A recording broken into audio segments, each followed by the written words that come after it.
They came from across the Métis Nation homeland, British Columbia to Ontario. Youth of all ages drawn together to explore ways to forge a national youth network among the 5 provinces. An entire day was dedicated to talking, planning, and strategizing on how to support each other, sharing best practices, and filling a void of engaging youth at the national level. Other ideas of what province to province are doing, to adapt ideas to use within the province of Saskatchewan, and to maybe look at a national body that encompasses the whole ideas of one another. We found out that we have similar challenges. We found out that we have solutions to each other's challenges. All I really know is how MNBC's provincial government works, and so I feel like if I knew how the other governments worked, then I could maybe be able to give them advice, or if there's any advice to give or advice to take from them.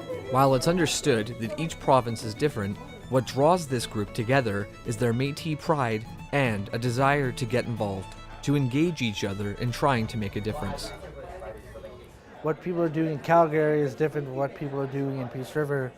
So just to find where our problems reside and how we can solve that and bring that problem forward to the provincial council.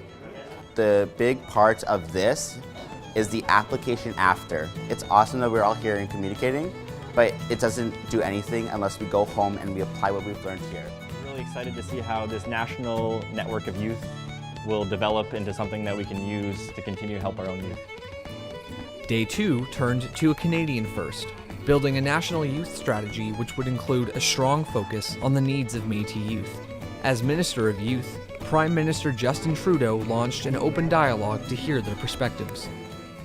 So our session focused on seeking the views on issues top of mind to Métis Nation youth, some recommendations for action, and then we shifted so that the participants could see some of the data from our consultations so far across the country, to hear the other voices of young people, and then actually start developing headings and content for the youth policy itself.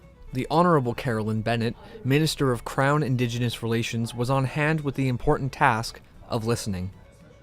People actually do want to know what they are thinking, feeling, experiencing in their communities, amongst their friends. It is about us making sure that we're checking in with the reality of their lives, and that, but also that we are making sure that they understand their advocacy right now can make a huge difference.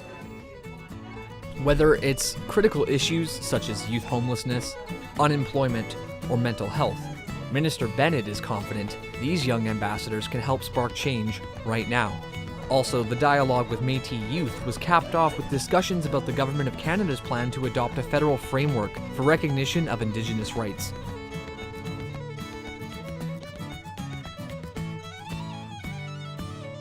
Driving home the importance not only of the inclusion of the Métis Nation in that, but the inclusion of young Métis people.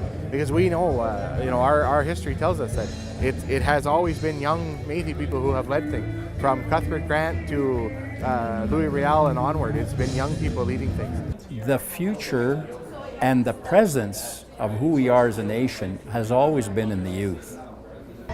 I'm leaving the conference with a really warm feeling because I know that we have amazing friends in different provinces and family, and we're all there to lift youth up and to lift each other up. The youth aren't our future, they're our present. Today's youth are our nation's conscience of what's working and what's not, whether it's across the Métis Nation or in the nation's capital.